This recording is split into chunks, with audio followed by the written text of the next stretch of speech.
You are listening to the IFH Podcast Network. For more amazing filmmaking and screenwriting podcasts, just go to ifhpodcastnetwork.com. Welcome to Filmmaking Conversations with Damian Swaby. Listen to conversations with award-winning filmmakers, directors from the golden age of television, and creatives from the indie film community who continue to inspire the next generation of filmmakers. And now, over to your host, Damian Swaby. Hello, and welcome to Filmmaking Conversations with me, your host, Damian Swaby. Today on the podcast, I have none other than Ashley Bratcher, an award-winning American actress, producer, writer, and director. With nearly a decade of on-set experience across many different departments, she brings a rich tapestry of knowledge to each project she undertakes. You might know her from the box office hit Unplanned, where her compelling performance resonated with audiences worldwide. I started the podcast by asking this Southern actress, what exactly was it like living in New York? You know, it was a big change from being a small town North Carolina girl. I mean, I grew up on farmland. So I spent most of my days out riding horses or, four-wheelers and doing all kinds of things like that. I mean, we literally had chickens in my backyard. So when I graduated college and I decided I wanted to be an actress and go up and train in the big city, I think I was 21 at the time and had never lived anywhere except North Carolina. It was a big shock. It was nice, though. I mean, I think it was a good time for me to kind of grow up and realize there's a big world out there. I was a little naive in my desire to be an actress at the time. I thought, oh, this is going to be easy. It's going to be amazing. I'm going to be famous. And that's not how it works, as most of us know in this business. But I was just optimistically naive, and I learned a lot. It was rough. I didn't end up staying in New York, but during that time, I had found an agent. I had booked some jobs, and I just wasn't in a good place in my life where I was mature enough, I think, to handle being there, because it's such a big city. And if you're not, I think, rooted in your identity and knowing what your self-worth is, then it's a hard city to live in. So for me, I needed to go back and find my worth and my identity before I could go work in an industry that tried to tell me what I was worth. Excellent. And I agree completely with what you just said. In all honesty, I couldn't have moved to New York when I was 21, even though I'm from London, which is a big city as well. I just wouldn't have had the maturity, and I wouldn't have known myself, especially at that period of time when, as a former actor myself, I would be training just as you were. Where exactly did you train to become an actress? All over the place. I mean, I went to every single workshop I could find, the New York Film Academy, and then there were different little underground classes and coursework that I did. I would go to casting director workshops. Anything that I could do, I was out there doing in between working, 3 jobs to try and pay my rent. Like we do too. I was getting up at, I think, 8 in the morning and working the lunch shift until 2:00 in the afternoon. And then I had a little break. So from like 2 to 6, I had time to do whatever I was going to do, whether it be auditions or classes. And then from 6 till sometimes 3 in the morning, I was out being a cocktail server or waiting tables. It was, doing what I had to do to keep living there. But that was part of it too. You don't realize as a kid, I think I'm still a kid at 21, that all of these things become responsibilities so that you can make it and try to achieve your dream, that there's a long, hard process sometimes to get to where you want to go. And you got to do things you don't want to do sometimes in that process, the hard things that get you there. So you're absolutely fearless. I mean, moving from North Carolina to New York, all of these different jobs, all these different workshops, and now you're a writer, producer, soon to be director. I think I'm right by saying, or maybe you are a director and an actress. How did all these talents come together for you to become the multi-talented person that you are? I mentioned earlier that I am optimistically naive, and I think that is a gift in this industry as well, because you just kind of think, oh, I'll figure it out. Oh, I can do it.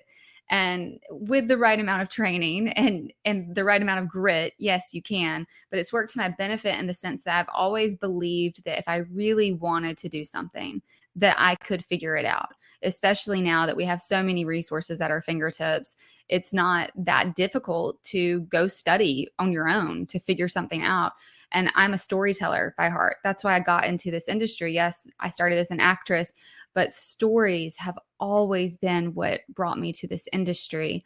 As a child, Disney movies, Mary Poppins in particular, of all things. Like I actually have the VHS on my shelf. Excellent. But Mary Poppins was a movie that took me to a different place. My childhood was not perfect, and I needed an escape sometimes. And I needed to be able to know that I could dream and that there was a bigger world outside of this little tiny place I lived. And movies let me do that. And ones like Mary Poppins and some of the others, they really inspired my creativity in a way that was healthy and made me feel good. And so as I got older, I thought, okay, well, what can I do to make other people feel good and use this gift to do it? And now that I've moved into producing, that's where I get to decide what kind of stories get made. You know, I get to go look for the scripts that I think are worthy of being brought to the big screen or that are going to impact people's lives in a certain way. And of course, producers look for all kinds of content, right? I mean, some people, they want to make horror movies, or some people, they want to just make rom-coms or fantasies. But for me, the heart of the story just has to be something that I think is going to move people in a positive way. So whatever that looks like, whatever genre, if I feel like the story is there, that really kind of draws me to it. And having the ability now to get behind the camera and start directing, that's another new experience that's part of storytelling, because now you're steering the ship in a way where you get to say, I want the scene to look like this. Is how I visualize it. I want it to look like this. This is the music I hear in my head when I see this scene coming to life. This is the interaction I want the actor to have. And I love working with other actors. So that's something I'm super passionate about. Right now, I'm directing my first feature-length documentary.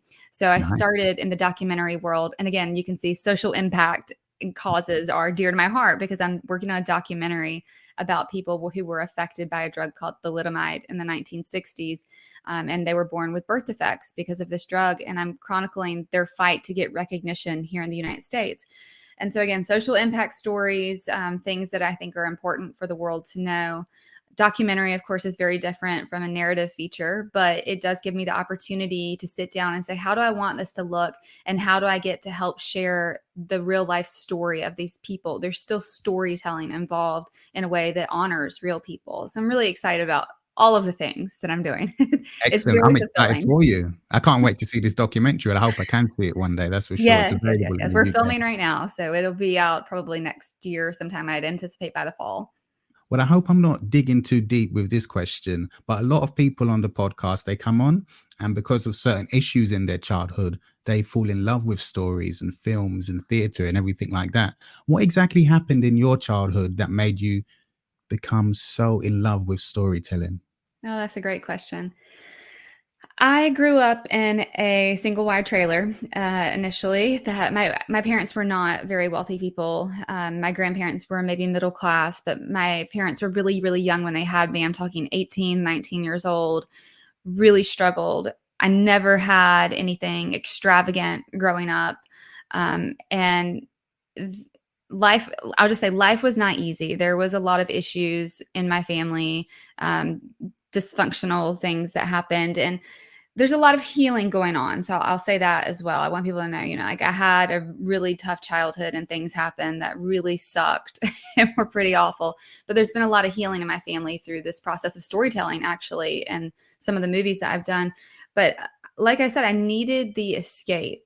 And so for me, it was a matter of being able to sit in front of a television and go to a different world that was okay, where everything was okay and people were happy. And it wasn't like I was trying to maybe escape per se, but it was a way to kind of process what could be, to get my brain to a place where it was like, this is possible. And those movies helped me to see that outside of just, this tiny little trailer in the middle of nowhere in North Carolina. I was able to see that there was something else more for me. I got out of those movies that I had value and I had worth beyond having some very, some very, how do I say this? Charismatic Christian grandmothers. Okay. I had three grandmothers who, one was Pentecostal, one was Baptist, and one was Methodist. And all my grandmothers were like, you need to know the Lord, Ashley. I mean, that was a big thing. So, but it goes with storytelling as well, because the Bible is full of incredible stories. So that, of course, played a part of it as well, was listening to my grandmothers read me the stories of the Bible, and then also being able to sit in front of a television. One of my grandmothers, she had the whole collection of the Disney vault. Like, her closet was the Disney vault of VHS tapes. It was like every time I went to her house, we went to church, but also I knew I was going to get to watch a new Disney movie. She just had, you open the door and it was like, oh, every movie you could imagine. And that's where that VHS came from. I have so many more, but my grandmothers, they played a big part of that too in my childhood, because I spent a lot of time with them because my parents were so young, still figuring it out. And sometimes I needed to be with my grandparents for various reasons. So between my grandmas, Jesus, and Disney, I got here. Excellent. So I'm guessing your grandparents' huge influence on you was part of the reason why you would have chosen to do a film like Unplanned and some of your other projects with Pure Flix. Yeah, Unplanned came about at a point in my life where I had really been longing for something with substance. I had done a lot of movies that were feel good, but I didn't feel like I had really like done something yet. I didn't feel like I'd made an impact. I hadn't had that role yet that just really made me feel like it was worthwhile. And when Unplanned happened, it was just a crazy experience, because I auditioned, weeks went by, I didn't hear anything. And then finally somebody calls me and they're like, hey, you're in top consideration. Can you talk to the directors and the producers tonight? And I'm like, okay, sure. And then they're like, just so you know, you could be leaving in a couple of days if you get this role, and you'll be filming for 7 weeks. And so I'm like, okay, all right, sure, that's fine. But I take the call and I explain to them, I've gotten to a point in my life where personally I gave my career to Christ, and I said, I just want to honor God, and I want to be able to take roles and to do movies that are light bearing and honor God in some way. That doesn't mean they have to be Christian movies, but I knew in my heart, like I find my identity as a Christian, and that helped give me good roots in the industry because I didn't look to other people to validate me. So when I was on the call with the producers, I just said, I understand that this is a controversial movie. They're warning me, you might get blacklisted for doing this movie. And I just said, I don't care, because I don't serve you guys and I don't find my value or my worth in my movies. I know that I find my value, my worth in what Jesus Christ says about me. And so they were like, oh, that's so nice. Okay, great. We'll let you know tomorrow. We still got one other person we're interviewing. And so I'm like, okay, I just spilled my heart, but all right, fine. The next day, I waited and waited and waited. I remember praying, and I got a call at like 11 o'clock in the morning, and they said, Ashley, we're so excited to offer you the role. Can you please get on a plane in 5 hours and fly to Oklahoma? And I mean, that's just not how it usually happens. Everything about this experience was so wild. So I had to pack up all my clothes for 7 weeks to fly out to Oklahoma. I had to call my husband while he was at work and be like, hey, babe, I love you. Got the role. I'm leaving before you get home. Can you pick up our son? It was just a wild experience. But doing that movie, it opened my eyes to causes and how passionately I felt about telling stories with cause. And this one in particular, being someone who is life affirming and wanting to help women in crisis situations, it became a bigger part of me. And I started to uncover my own family secrets. My mom had revealed to me while I was filming that she actually intended to abort me.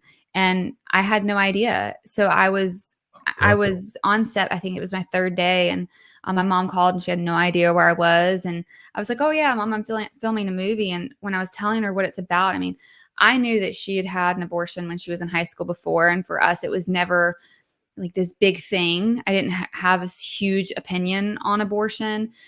Sure never thought I'd be doing a movie on the topic. And I didn't want to hurt her feelings, though, when I started telling her about it. But she just kind of broke down sobbing when I explained the story to her and the transformation. And it's not a judgmental movie by any means. It's about this woman's transformation and grace and healing. And my mom was just really kind of heartbroken when I told her about it. And that was when she revealed to me that she had never told me before, but she was at the abortion clinic on the table to have the abortion when she got up and walked out and decided to have me. And that was something I never knew. And it was just kind of like, wow, I'm here making this movie, not knowing that I have this very deeply personal connection here. What am I going to do with that? How am I going to process that? Where am I going to go from here? And what does that look like? So that obviously very much so affected how I moved forward with that project and the intentionality I had working on that film and the activism afterwards. When you hear news like that and you're in between making the project. Yeah, I found out, I think it was the day before we started filming. So we hadn't actually started shooting yet. I had about a day to process it. But nevertheless, this was a monumental role for me. It was the biggest thing I had done in my career to date. And I just remember thinking, wow, what are the odds? I feel like God is so real and I am so meant to be here that I have to release all self-doubt. Because I was also at a place where I thought, I'm so unworthy of this role because it was a bigger budget movie. I mean, for me, it was a big budget movie. I think the budget was $6 million. Yeah. And that was a big budget. I mean, I had done movies for like $100,000, the $250,000 range. So here I am sitting on the set of this movie and they could have hired anybody. I mean, with a $6 million budget, you can get named talent. So there were a million people in my mind that I was like, why didn't they hire them? I'm not good enough. They should have hired them. And it goes back to that whole idea of, what is your self-worth? Ashley, remember, like, who are you and what are you worth? But I was just struggling with that. And it was like, when I heard that news and my mom shared that with me, I was never mad. I was just kind of blown away at the odds of me being the one here now telling this story. And it was validating. And it was validating in a powerful way because it helped me to have even more understanding for this cause and for this woman that I was playing, because she was on both sides of the fence. She had a complete transformation, did a 180 in her beliefs on a very, sensitive topic that a lot of people are very passionate about one way or the other. But it gave me the opportunity to really dig in to understand how this woman must have thought on both sides of the fence. And it ignited some activism, I'll tell you that, because when you hear, you were only seconds away from not being able to walk this planet, that's like a near-death experience for me. When I think about it and people are like, how'd you feel? I explain to them that if you can imagine every single person in your life that matters to you not being there, right? Not having that relationship. I have a son. To think that he would have never existed, that's a really harrowing thought. I mean, it's this ripple effect that we don't really think about. And for me, it was like a near-death experience that made me really get outspoken about how precious I think life is, because I think that every single life does have a ripple effect. We're all this giant web and we affect each other in a different way. And so for me, it was very much so speaking into people's lives that you have value, you have worth, your life is important, and encouraging them to chase their dreams and to live their life despite what crisis or unexpected experience they might have. I imagine, being a Christian that you are, God plays such a fundamental part in your positive outlook. We're all human. When you're unable to maybe connect with God so you can feel that positivity in your life, what measures do you take, especially as an actress where it can be up and down, auditions, no auditions, getting parts, not getting parts? How do you cope in those situations? Oh man, I would hope that people know that it's completely normal to be upset with God. I tell people that all the time. My conversations with God, my prayers to God are not always like, oh, thou Lord Jesus, thank you for this day. That's not how I'm praying. I mean, Okay. I am kind of one of those people that is just in constant prayer. And what I mean by that is I'm constantly just having conversations with God. I'm not talking to myself. I'm really just kind of having a conversation with God and trying to say, okay, God, where are you in this? What am I supposed to be learning in this? Who do you need to be for me in this? Because God steps in different ways, right? And sometimes when I feel like I'm not getting what I want or what I need, I have to kind of take a step back and look at examples in the past, in the Bible or in other people's lives where it's like, was the wait worth it? And usually the wait is so worth it, right? At least in most of the examples that we see in the Bible, especially, the wait is worth it. It doesn't make it easy. Like you said, we're human. I have been in a period of waiting for almost 4 years on the movie that I'm currently making. And when I stepped into the position to start producing it, I felt really strongly that I was drawn to this material and God put it in front of me. I was like, oh man, yes, I know. I've been praying. I was like, God, what do you want me to do in my career? I had just come off Unplanned. These doors have opened, doors I never imagined you would open. What do you want me to do? And I came across this script, and then COVID hit. And then it was like, we lost a year. And then it was still another year for the industry to recover.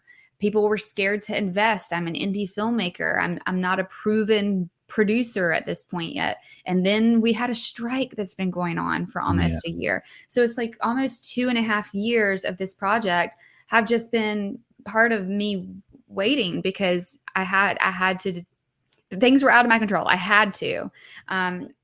So when I get in those situations, even when it's with acting, because this has happened to me in the past too with acting, you know, we're always waiting for the next thing. I feel like this industry teaches us, do your job. Okay, now what's next? That's what everybody always says. You go, you do your job, it ends, and people go, what's next? We're always waiting. So what I have found has given me some peace of mind is to prepare in the waiting. So when I am waiting, what can I be doing to prepare so that when the moment comes, I am ready to go? Is there anything else I can do to be even more ready so that when we get that green light, I go and I step foot on set and it's the best version of me that I can possibly give, whether that's producing, acting, directing, there's always something you can be doing to prepare. And as an actor, I'm still in acting class. I still train. I think it's like an athlete, right? Like you can't win games in the NFL if you don't go train. You don't get on the field if you don't go train. So it's the same thing with acting. You're an athlete. You've got to keep those tools sharp and be ready to go hit the field when the time comes. I completely agree with you. And sometimes in life, children follow in their parents' footsteps. So, for example, you're a talented actress as well as a producer and a director. Your own son might want to become an actor when he grows up, or he might want to start now. Who knows? But if you had to have that difficult conversation with him regarding abortion, the way your mum may have had to do with you, how would you go about it? Well, because I was gone filming for 7 weeks, I think Cohen, my son, was 10 at the time. And it was hard for him to wrap his brain around why mommy needed to leave for so long. So my husband and I had the conversation, you know, how are we going to explain to him that it's important what I'm doing, that there's a reason mommy needs to leave the family to go do this very important job.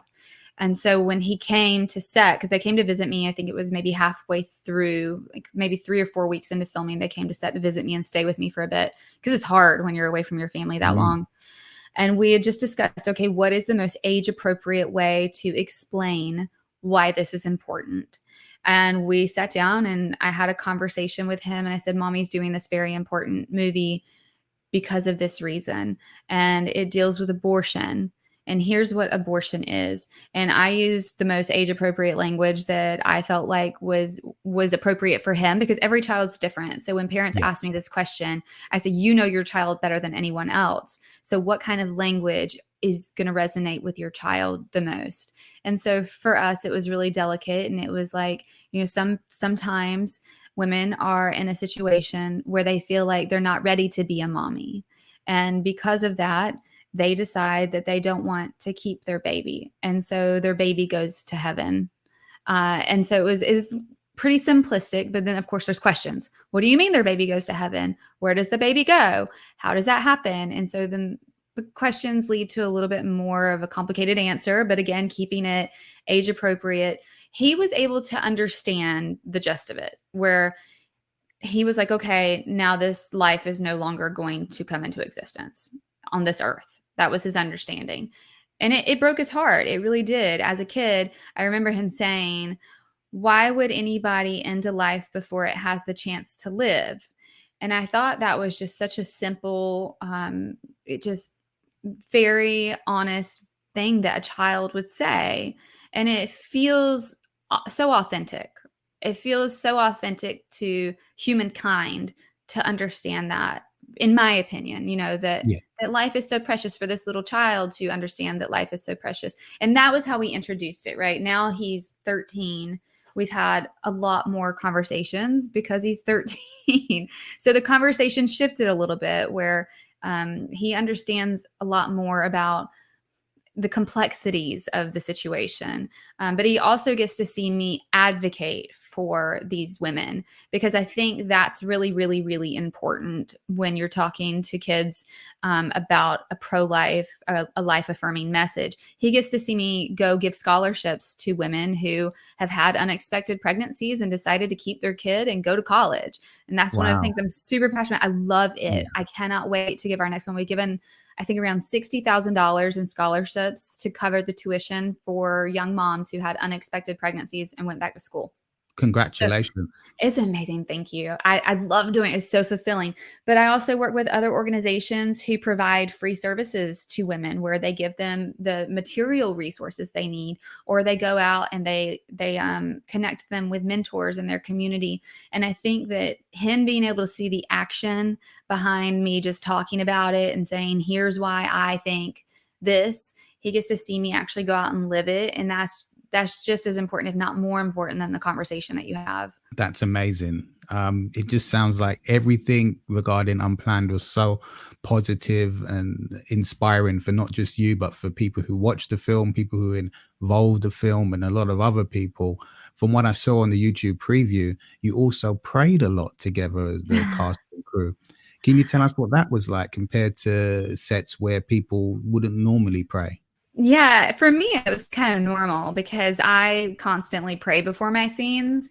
And one of my prayers has always been, Lord, help me to perform in a way that serves this character to the best of my ability, that tells the story to the best of my ability. And so I always kind of pray over my performance, because I want it to be spirit-led, in the sense that I want to be an open vessel. I want to know that I'm safe and can be vulnerable. So that for me was completely normal.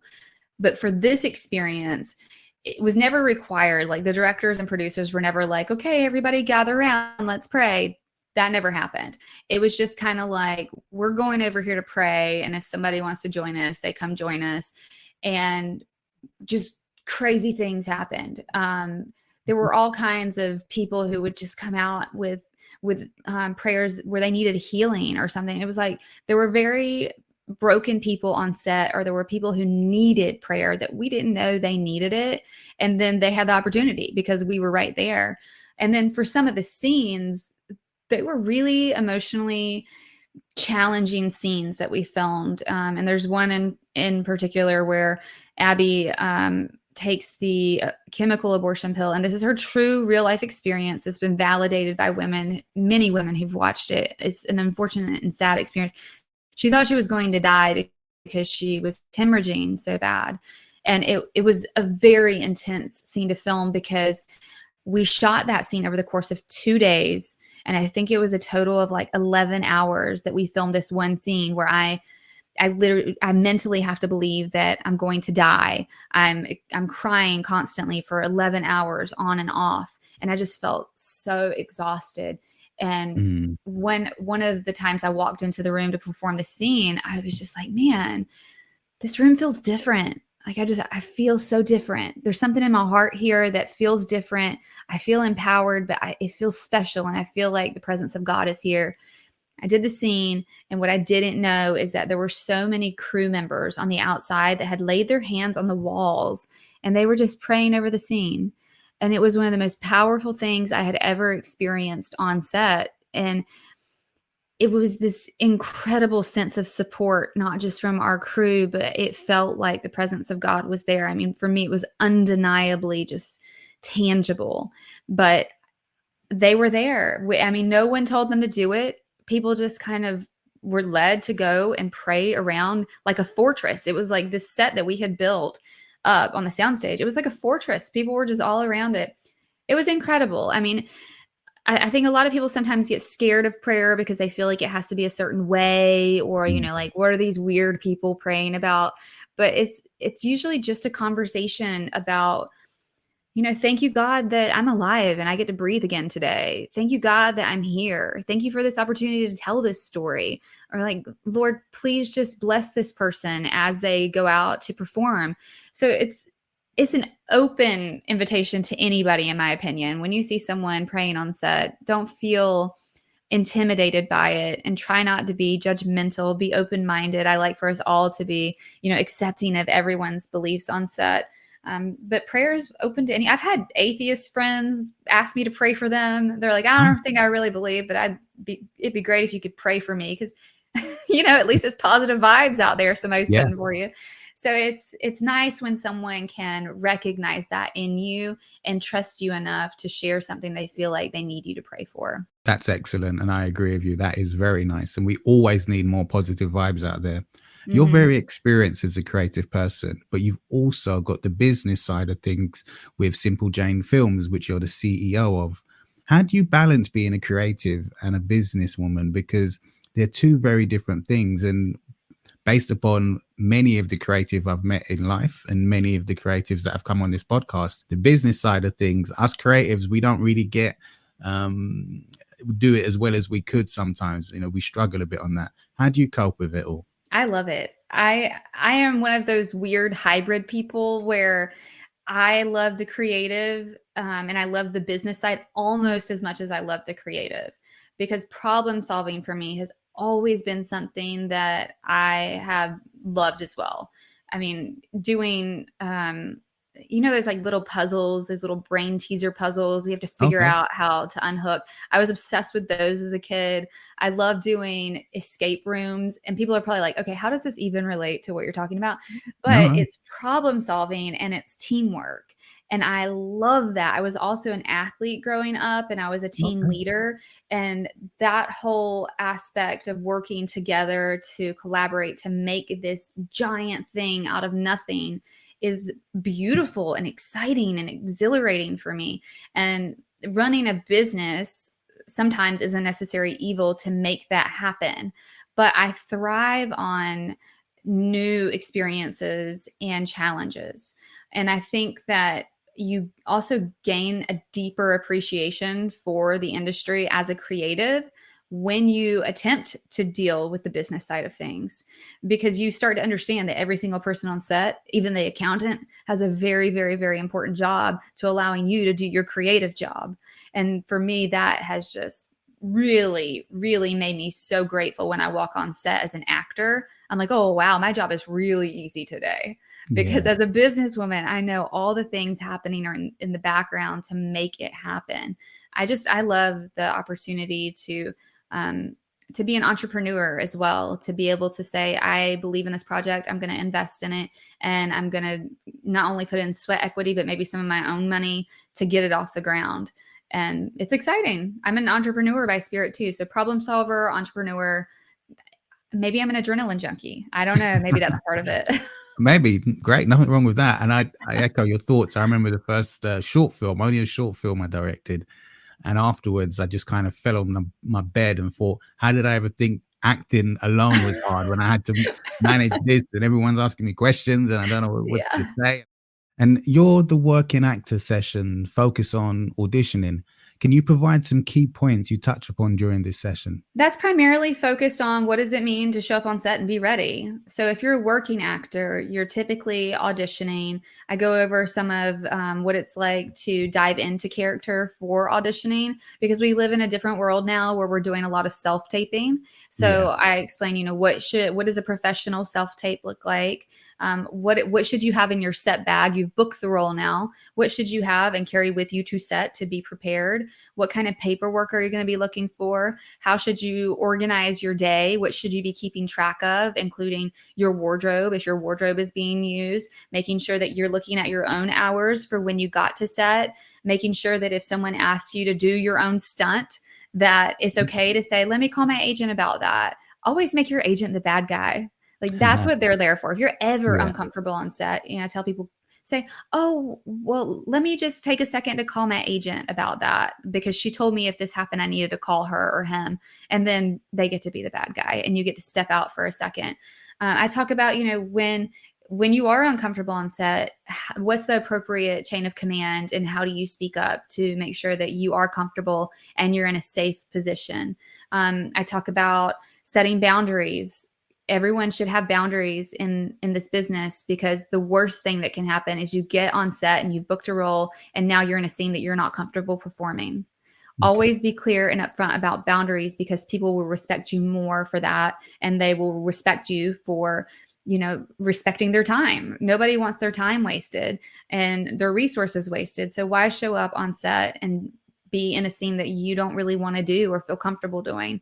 So it's a lot of different things for the working actor that we talk about. And I do some scene work where, if you're preparing for an audition, then we go in and we work it. And I say, okay, here's where we could up the stakes, or here's this one little line, this like golden nugget that somebody's probably not thinking about that has more meaning than you're giving it. Or we say, you know what, everybody's going to overperform that line. And maybe the character's just throwing it away and all you're supposed to do is say it.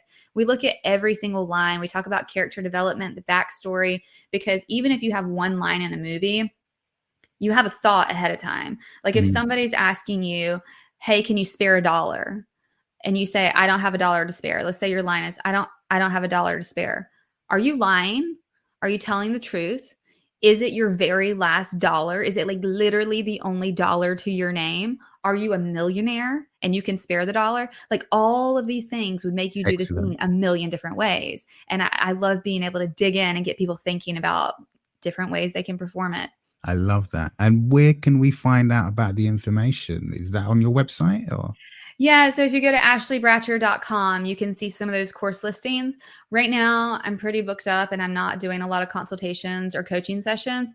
It's interesting you just mentioned it though, because what I am going to be offering is a monthly Instagram subscription for subscribers only, and it's just for filmmakers and actors. I mean, I imagine that some people who aren't filmmakers and actors might sign up just because they want to see behind the scenes, and that's fine. But it's $10 a month, and I'm going to be I'm going to be answering people's questions about the industry, whether it be acting, producing, whatever. I have a producing partner who's an entertainment attorney. I might let her answer some questions, but I'm going to try to answer at least a question a day or at least like 10 questions a week, something like that, and make sure that people are getting personalized answers. So for $10 a month, you get access to me through a private exclusive subscription on Instagram.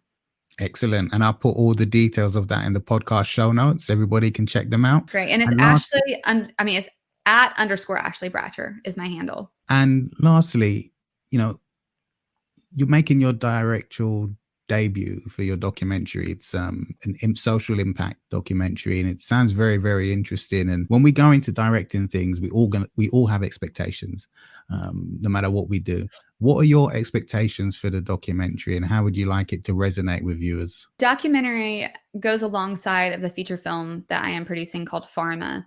And Pharma is based on the true story of Dr. Frances Kelsey and the thalidomide tragedy of the 1960s.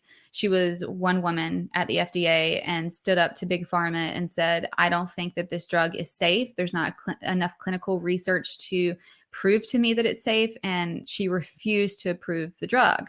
And she got a lot of internal pushback from the FDA. She was trailed by Big Pharma. There was a lot that she risked in her career to say this drug is not safe. And in her research, she found that thalidomide was causing birth defects all over the world. Over 10,000 babies were born with shortened limbs, internal damage, and all of these things that were caused by thalidomide.